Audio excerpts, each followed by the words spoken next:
Praise the Lord. सबको प्यार भरी जय मसीह की। मेरे प्रिय भाई बहनों, आज जो मैं विषय लेकर आई हूँ, जानेंगे आज हम बाइबल के अनुसार सुअर खाना मना है या फिर नहीं।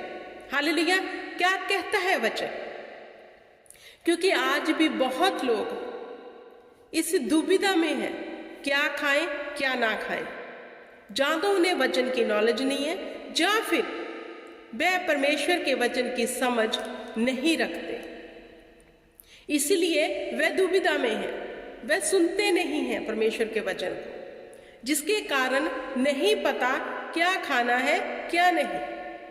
मैंने एक वीडियो बनाई थी, क्या बाइबल के अनुसार मांस खाना पाप है। आज जो मैं वीडियो बनाने जा रही हूँ, बाइबल के अनुसार सुअर खाना मना है या फिर नहीं। क्योंकि जब हम ओल्ड टेस्टमेंट में पढ़ते हैं, परमेश्वर ने हालेलुया इजराइलियों को सुअर खाने से मना किया था। क्योंकि आप सब जानते हैं सुअर एक अशुद्ध जानवर है। हालेलुया। क्योंकि वह गंदगी में रहता है, गंदी चीजें खाता है। तो बाइबल के अनुसार ओल्ड टेस्टमेंट में सुअर को अशुद्ध बताया गया। हालेलुया। नए नियम में भी प्रभु यीशु मसीह ने कहा, उदाहरण दी थी सुअर की। हालेलुया। एग्जाम्पल के तौर पे प्रभु यीशु मसीह ने सुअर की उदाहरण दी कि तुम ऐसे लोग हो जिन्हें नहलाया धुलाया सुअर की तरह, फिर गंदगी में चले गए। हालेलुया। कि जब हमने परमेश्वर के नाम को जान लिया, बैप्टिज्म हो गए, तौबा कर ली, तौबा करने के बाद फिर से वही चीजें वही पाप हम करते हैं। तो प्रभु यीशु मसीह ने ऐसे लोगों को सुअर कहा कि तुम सुअर की नाई हो, जिसे नहलाया धुलाया वह फिर कीचड़ में ही जाता है। हालेलुया। तो मेरे प्रिय भाई बहनों, बाइबल क्या बताती है इसके विषय में? क्या सुअर खाना मना है या फिर नहीं, या फिर इससे ऊपर परमेश्वर का वचन हमें क्या सिखाता है? जानेंगे वचनों के बीच में से। आज मैं आपके लिए वचन जो लेके आई हूँ, आप इन्हें लिख लो ताकि आइंदा से आपको कोई डाउट ना रहे, क्या खाना है क्या नहीं। हालेलुया। पहले मैं आपको लिखा देती हूँ, फिर मैं पढ़ के बताती हूँ। पहला तिमोथियस 4 अध्याय उसकी 3 और 4 आयत, मरकुस 7 की 14 से 23 तक, रोमियो 14 की 14, प्रेरितों के काम 10 की 9 से 23 तक। हालेलुया। आप इन्हें पढ़ सकते हो। पहला तिमोथियस 4 अध्याय उसकी 3 और 4, मरकुस 7 अध्याय उसकी 14 और 23, रोमिया 14 अध्याय उसकी 14 आयत, प्रेरितों के काम 9 अध्याय उसकी 23 आयत। क्या कहता है वचन? आइए पढ़ते हैं। भोजन की कुछ वस्तुओं से परे रहने की आज्ञा देंगे, जिन्हें परमेश्वर ने इसलिए सूझा कि विश्वासी और सत्य के पहचानने वाले उन्हें धन्यवाद के साथ खाएं। क्योंकि परमेश्वर की सूझी हुई हर एक वस्तु अच्छी है और कोई वस्तु अस्वीकार करने के योग्य नहीं, पर यह कि धन्यवाद के साथ खाई जाए। अब पहला तिमोथियस उसकी 4 अध्याय 3 और 4 में परमेश्वर का वचन कहता है कि जो भी परमेश्वर ने सिरजा है वह अच्छा है, वह शुद्ध है। क्योंकि जो परमेश्वर के द्वारा सिरजा गया वह अशुद्ध नहीं है। हालेलुया। पहले तो आप इस वहम और भरम से बाहर निकलो, क्योंकि उस समय पुराने नियम में इजराइलियों के लिए यह कहा गया था कि तुम सुअर का मांस मत खाना। तो मेरे प्रिय भाई बहनों, मैं आपको बताना चाहती हूँ, पुराने नियम की व्यवस्था में ऐसी बातें हैं, अगर आप उसको लेकर चल रहे हो कि परमेश्वर ने मना किया था कि ये नहीं करना, तो पुराने नियम के जितनी भी व्यवस्थाएं आपको सब माननी पड़ेगी। तो बहुत कठिन हो जाएगा आपके लिए। लेकिन जब हमारा मसीहा प्रभु यीशु मसीहा आया, उसने हमारे लिए जान दे दी, उसने हमारे लिए हर एक चीज को इजी कर दिया। अगर हम ओल्ड टेस्टमेंट की व्यवस्थाओं पे चलने लगे तो एक पर भी नहीं चल पाएंगे। क्या क्या मानोगे? उनमें तो इतनी परमेश्वर ने सख्त आज्ञाएं दी हुई थी इजरायलियों को, तुम ये नहीं कर सकते, ऐसा नहीं आ सकते, मेरी वेदी पे ऐसा नहीं चढ़ सकते, ये नहीं कर सकते, आप ये नहीं खा सकते, ये पहन नहीं सकते, हर एक चीज की। तो अभी प्रभु यीशु मसीह के आने के बाद तो हमें स्वतंत्र हो गए, क्योंकि वह हमारे लिए बलि हो गया। पहले इजरायली लोग बलि देते थे भेड़ बकरियों की, हालेलुया, देनी पड़ती थी, शुद्ध करनी पड़ती, वेदी बनानी पड़ती थी, हालेलुया। लेकिन जब प्रभु यीशु मसीह आए, उसने अपनी बलि दे दी, उसने लहू बहा दिया। तो ये स्मरण रखना है कि हमारे लिए वो जगत का मेमना जो पाप उठाकर ले गया बलि हो चुका है, जिसके कारण हम स्वतंत्र हो गए हर एक चीज से। अब हमारे जीवन में कोई शंका नहीं होनी चाहिए, क्योंकि जितनी भी चीजें धरती पर रची गई हैं, इसको रचने वाला कौन है? परमेश्वर। तो वचन कहता है जो भी परमेश्वर ने बनाया वह शुद्ध है, हालेलुया। आगे हम पढ़ेंगे मरकुस 7 अध्याय उसकी 14 और 23। क्या लिखा है?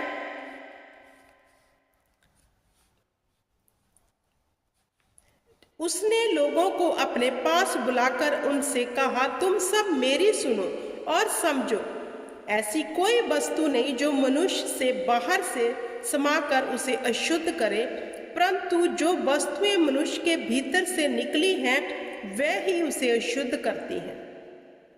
यदि किसी ने सुनने के कान हो तो सुन ले। जब वह भीड़ के पास घर में गया तो उसके चेलों ने उस दृष्टांत के विषय में उससे पूछा। किससे? प्रभु यीशु से। उसने कहा, क्या तुम भी ऐसे ना समझ हो? क्या तुम नहीं समझते कि वस्तुएं बाहर से मनुष्य को भीतर जाती हैं, वह शुद्ध नहीं कर सकती, क्योंकि वह उसके मन में नहीं परंतु पेट में जाती है और संडास से निकल जाती हैं। ये कहकर उसने सब भोजन वस्तुओं को शुद्ध ठहराया, हालेलुया। उसने भोजन वस्तुओं को शुद्ध ठहराया। तो मेरे प्रिय भाई बहनों, जहाँ प्रभु यीशु मसीह ने आपको सूअर खाने से मना नहीं किया, ना खाने को बोला है, लेकिन उसने वचन में बताया है कि जो खाने पीने की चीजें हैं वह अशुद्ध या अशुद्ध नहीं है, लेकिन जो मनुष्य के भीतर भरा है वो शुद्ध करता है। मैं आपको एक बात बताना चाहती हूँ, जो लोग ऐसे क्वेश्चन करते हैं वह सदूकी फरीसियों की तरह है, हालेलुया, क्योंकि उन्हें खाने पीने की वस्तुओं को लेकर बहुत चिंता है। अगर ये खाएंगे तो पाप कर लेंगे, ये नहीं खाएंगे तो अच्छा है, लेकिन उन बातों की चिंता नहीं है जिस पाप में वह अपने शरीर को नाश कर रहे हैं। वह सदूकी और फरीसियों की तरह है जो खाने पीने को लेकर तो बड़े चौकस है, ये नहीं खाना, इस दिन नहीं खाना, ये पाप है, ये मांस नहीं खाना, ये बाइबल के अनुसार शुद्ध है, ये नहीं करना। लेकिन जो वह अपने शरीर के साथ पाप कर रहे हैं उसके प्रति वह चौकस नहीं है। तो उनको मैं कहना चाहती हूँ, अपने शरीर के प्रति चौकस हो जाओ, क्योंकि ये अब प्रभु यीशु ने लहू से मोल खरीदा है। ये पवित्र आत्मा के रहने का स्थान है, इसके प्रति चौकस हो जाओ। खाने पीने की वस्तुओं के विषय में प्रभु यीशु मसीहा कहते हैं, जो तुम खाते हो, जो तुम्हारे पेट में जाता है वह संड्यास से बाहर निकल जाता है, वह तुम्हें अशुद्ध नहीं करता। ना तो बाइबल आपको पुश करती है कि तुम्हें ये चीजें खानी है, और ना बाइबल आपको कहती है कि तुम ना खाओ। जो तुम पर डिपेंड है कि तुम्हें मांस अच्छा लगता है तो खाओ, नहीं अच्छा लगता तो ना खाओ। लेकिन चौकस किस विषय में होना है मेरे प्रिय भाई बहनों? खाने पीने के विषय में नहीं, वरन देही के पापों के विषय में चौकस होना है। क्योंकि प्रभु यीशु मसीह जहां कहते हैं जो मनुष्य के भीतर से निकलता है वह उसे शुद्ध करता है, उसकी और इंसान का ध्यान नहीं है। जो भीतर भरा है कूड़ कबाड़, हेरा फेरी, चतुर चालाकी, व्यभिचार, बुरा देखना, बुरा बोलना, गाली गलौज, उसकी ओर ध्यान नहीं है कि ये भी पाप है, लेकिन खाने पीने की वस्तुओं के विषय को लेकर बैठ जाते हैं कि ये खाएं कि ना खाएं, ये पाप है कि पुण्य है। हालेलुया। तो मेरे प्रिय भाई बहनों, देही के पापों के लिए चौकस हो जाओ। आगे हम पढ़ेंगे रोमिया की बुक, उसका 14 अध्याय, उसकी 14 आयत। क्या कहता है वचन? हालेलुया। क्योंकि मेरे प्रिय भाई बहनों, हमें वचन का ज्ञान होना बहुत जरूरी है। मैं पढ़ती हूँ इसको। मैं जानता हूँ और प्रभु यीशु ने में मुझे निश्चय है कि कोई वस्तु अपने आप से अशुद्ध नहीं, परंतु जो उसको शुद्ध समझता है उसके लिए शुद्ध है। अब जहां ये वचन कहता है कोई वस्तु अपने आप में अशुद्ध नहीं है, क्योंकि हर एक को क्रिएट करने वाला परमेश्वर है। क्या परमेश्वर कोई वस्तु अशुद्ध बनाता है? नहीं। उसने कहा सब अच्छा हुआ। हालेलुया। लेकिन जो मनुष्य उसे अशुद्ध समझता है उसके लिए शुद्ध है। हालेलुया।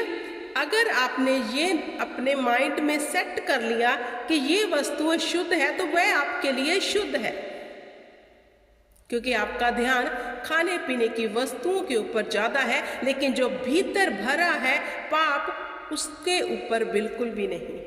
जबकि बाइबल इसके ऊपर कहती है, प्रभु यीशु का ज्ञान इसके ऊपर है कि जो तुम्हें अशुद्ध करता है वह है जे जो तेरे मन में भरा है, इसे निकालना है। आगे हम पढ़ेंगे प्रेरितों की बुक 10 अध्याय, उसकी 9 से 23 तक। हालेलुया। तो मेरे प्रिय भाई बहनों, मैं आपको कहना चाहती हूँ, परमेश्वर के वचन के ऊपर जो लोग ध्यान लगाते हैं वे ही परमेश्वर को समझ सकते हैं। अब हम पढ़ेंगे 10 इसकी 9। जब पतरस सो रहा था, हालेलुया, छत के ऊपर, तो उसके जब वो सो रहा था उसके ऊपर ऐसे जीव जंतु उतरे ऊपर से, आसमान से, और आवाज आई कि पतरस इसे खा। तो पतरस यहूदी थे वो लोग तब, तो उसने कहा कि ये तो शुद्ध है, मैं नहीं खा सकता। हालेलुया। तो क्या कहा कि जो भी परमेश्वर ने बनाया है वह अशुद्ध नहीं बल्कि शुद्ध है। तो जहां पर जो जानवर उतरे थे, जिन्हें पतरस बोल रहा है कि मैं नहीं खा सकता क्योंकि ये तो अशुद्ध जानवर हैं, रेंगने वाले हैं, तो मैं इन्हें नहीं खा सकता, तो तब क्या कहा? फिर दूसरी बार उसको शब्द सुनाई दिया, जो कुछ परमेश्वर ने शुद्ध ठहराया है उसे तुम अशुद्ध मत कह। हालेलुया। जो परमेश्वर ने शुद्ध ठहराया उसे अशुद्ध मत कहो। हालेलुया। जब जे इसके पास बात ये पहुंची, जब पतरस सो रहा था, जे अन्य जाति के विषय के लिए परमेश्वर उन्हें कह रहा था, क्योंकि बहुत लोगों की धारणा है कि अन्य जाति के लोग ये सब करते हैं, ये तो गलत करते हैं, पाप करते हैं। हालेलुया। लेकिन प्रभु यीशु मसीह चाहते हैं कि हम इनके बीच जाएं, इनसे बात करें, इनको सत्य के बारे में बताएं, जैसे हम निकले हैं वह भी निकले। हालेलुया। परमेश्वर चाहते हैं कि हम उन्हें शुभ समाचार सुनाएं। ये कहकर मत टाल दे कि ये कहाँ बंदा सुधरेगा, ये तो नहीं सुधरेगा, ये तो बड़ा पाप में है, ये तो बड़ा व्यभिचार में, इसे कहाँ समझ आएगी। हम डिसाइड नहीं कर सकते। हमने हर एक को परमेश्वर का वचन सुनाना है, क्योंकि बदलने वाला परमेश्वर है, हम नहीं। हमारा काम है उसके अंदर वचन के बीज को डालना, उसे बढ़ाना है परमेश्वर ने। हालेलुया। तो मेरे प्रिय भाई बहनों, सुअर खाना ना खाना अशुद्ध नहीं है, लेकिन बाइबल के अनुसार सुअर को अशुद्ध माना गया था, लेकिन प्रभु यीशु ने हर एक वस्तु को शुद्ध ठहराया है। जे आप पे डिपेंड है आप क्या खाना चाहते हो और क्या नहीं। आई होप कि आपको समझ आ गया होगा। परमेश्वर आपको इस वचनों के बीच में से बड़ी बरकत दे, बड़ी आशीष दे। God bless you.